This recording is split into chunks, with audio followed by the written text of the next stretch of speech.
101.000 penganggurannya. Itu PMK. Pertanyaan, mengapa uang kami dulu 115, 14, sekarang 115. Naiknya cuma 700 juta saja. Kami naik per triwulan 3 naik 6%. Itu kan bulan 12 naik 20%. Berarti minyaknya tambah banyak. Di bor sekarang 7.800, hampir 8.000 barel per day. Ini orang SKK Migas yang ngomong di Bandung, Pak. Bukan saya ngomong asal-asalan. Lah pertanyaannya, lah minyaknya banyak, duitnya besar, lah dapatnya kok malah berkurang. Ini kenapa? Apakah uang saya dibagi seluruh Indonesia? Makanya maksud saya, kalau Bapak tak mau ngurus kami nih, pusat tidak mau mengurus Meranti, kasihkan kami. Halo, jumpa lagi di channel KC. Akhir-akhir ini beredar video viral Bupati Kabupaten Meranti Muhammad Adil menjadi perbincangan publik setelah menyampaikan kekesalannya kepada Kementerian Keuangan soal dana bagi hasil DBH produksi minyak di daerah itu. Hal itu disampaikan Adil ketika menghadiri rapat koordinasi nasional Rakornas pengelolaan pendanaan dan belanja daerah se-Indonesia pada 8 Desember lalu. Bupati Adil langsung menyampaikan kekesalannya kepada Direktur Jenderal Kementerian Keuangan Luki Alfirman. Dilansir dari siaran YouTube Diskominfotik Provinsi Riau, Adil mengaku kesal karena DBH produksi minyak dari Meranti yang diberikan oleh Kementerian Keuangan nilainya sangat kecil. Berikut videonya. Kami ngadu ke Kementerian Dalam Negeri, kok bisa offline? Terima kasih Pak Menteri Dalam Negeri, dalam ini Pak Tony, karena menerima kami. Tapi untuk di keuangan susahnya gak ketolongan. Saya tahun 2022 dapat dapat dana bagi hasil 114 miliar. Waktu itu hitungannya $60 per barel.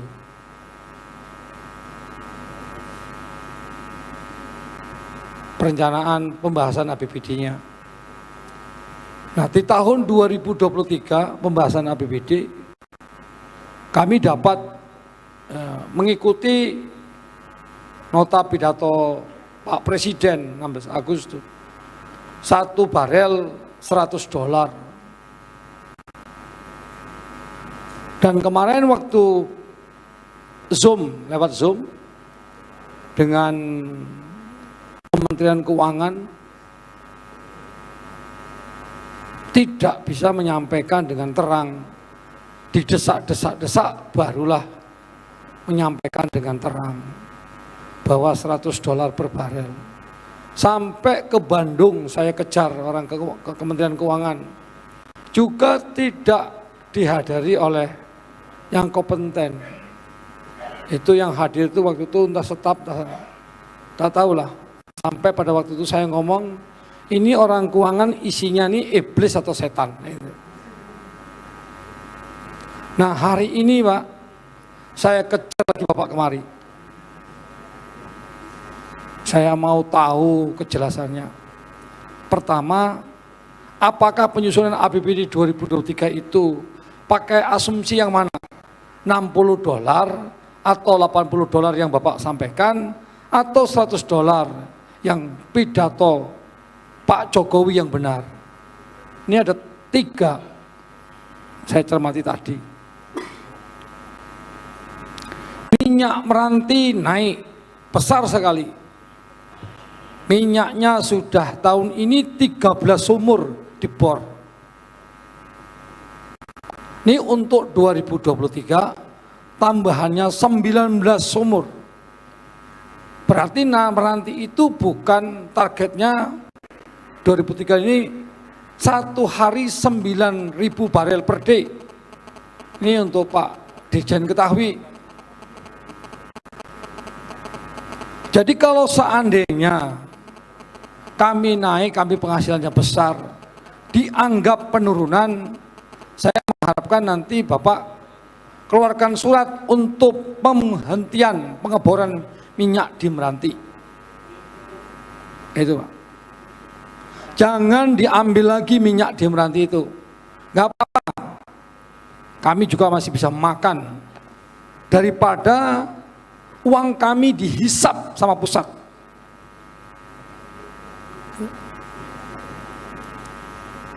Pak apa tadi ya? Namanya saya lupa saya. Pak Luki. Ini untuk Pak Luki ketahui. Kami ini di Riau 25,68% miskin. Plus ekstrim. Miskin terbanyak itu di Meranti, di Riau. Di Riau itu ada di Meranti. Tapi kok teganya minyak kami, duit kami tidak diberikan. Bagaimana cara penghitungannya yang pas? Hampir 8.000 barel per day. Mulai bulan 6 semenjak konflik Ukraina dan Rusia, minyak naik, tapi kok malah turun. Dan untuk Bapak ketahui, tahun ini kami menerima cuma 115 miliar. Naiknya cuma 700 juta saja.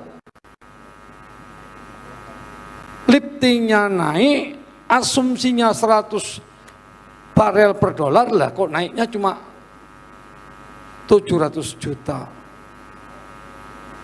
Bagaimana kita mau menentukan bagi hasil?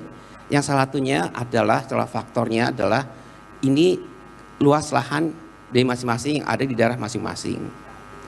Ternyata saat ini belum tersedia data yang kita anggap paling akurat.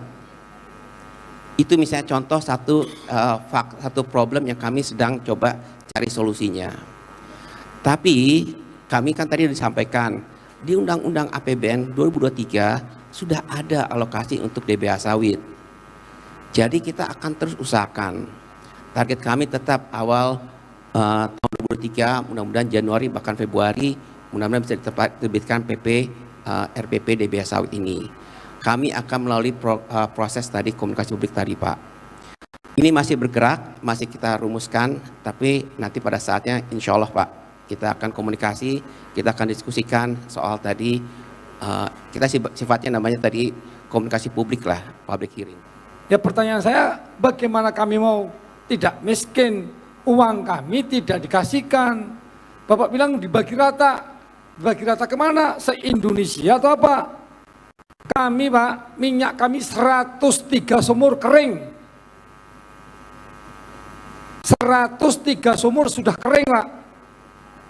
Kalau 100 sumur lagi kering, miskin total.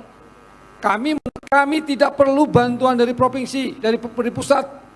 Serahkan aja duit minyak kami, ada selesai itu Pak. Kalau itu tidak diserahkan, ini kan bagian Pak, ikut aturan pembagian. Ini aturannya sudah ada semua Pak. Ini aturannya, Bapak lah megang aturannya, sudah tahu.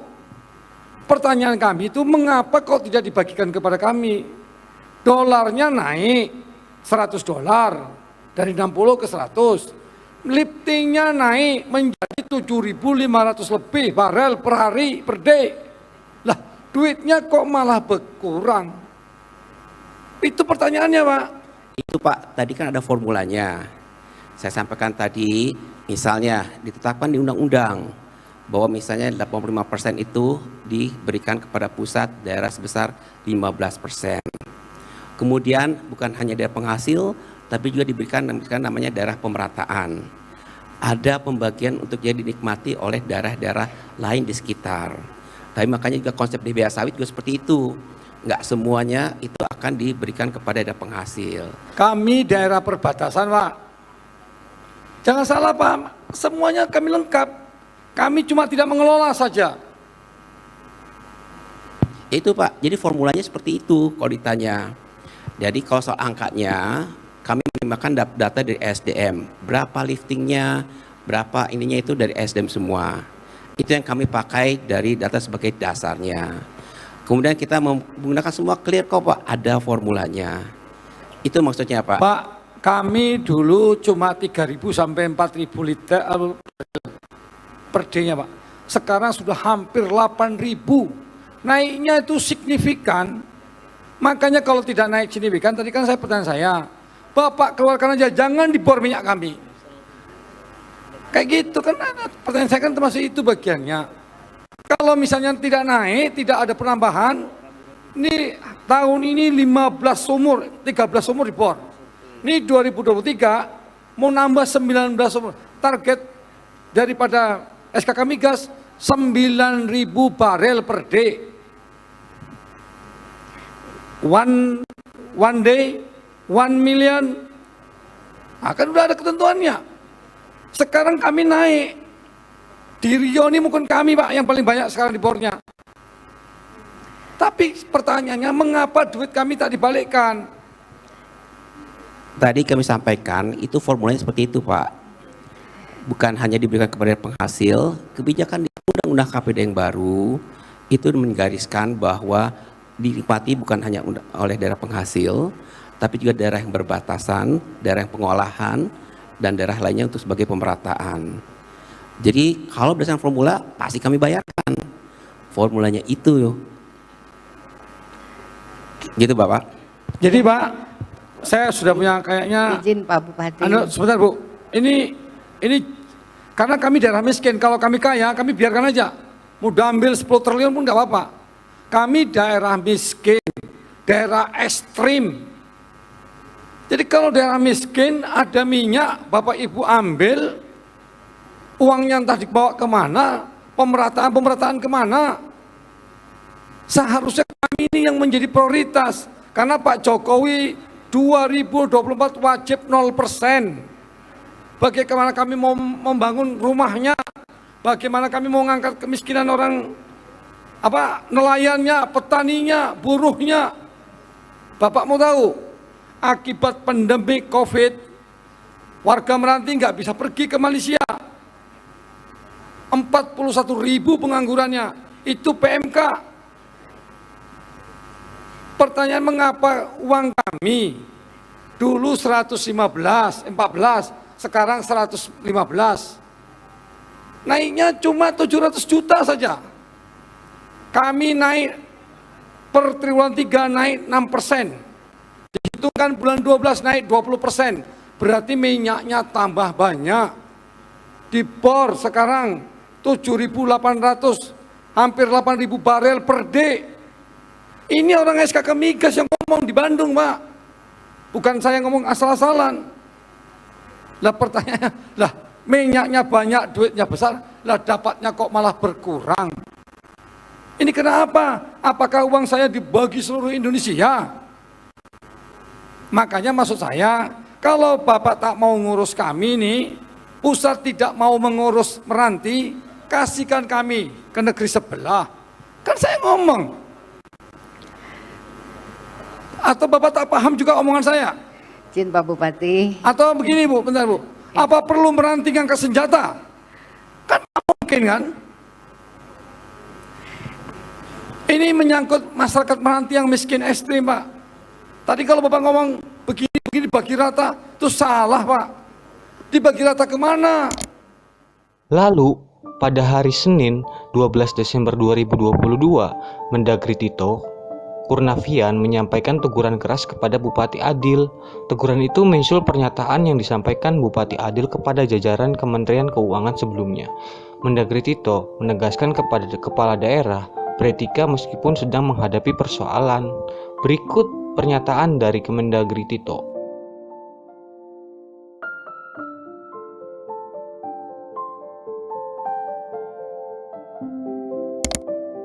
Sangat disayangkan ya, sikap dan pernyataan Bupati yang tidak pantas dilakukan oleh seorang pejabat publik.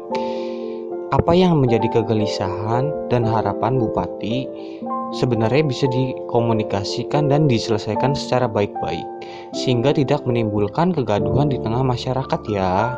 Sangat tidak dibenarkan ya, sikap berkata kasar. Kami sebagai masyarakat sangat prihatin. Justru ini bisa mencoreng citra dari pemerintah ya. Apalagi kegaduhan ini bersifat ancaman yang dilontarkan pejabat publik kepada entitas pemerintah. sangat tidak elok. Sekali lagi untuk para masyarakat dan netizen, ini kita harus menyikapinya dengan bijak. Bicarakan bisa selesaikan dengan baik dan bijaksana ya. Sekian video kali ini, sampai jumpa di video selanjutnya.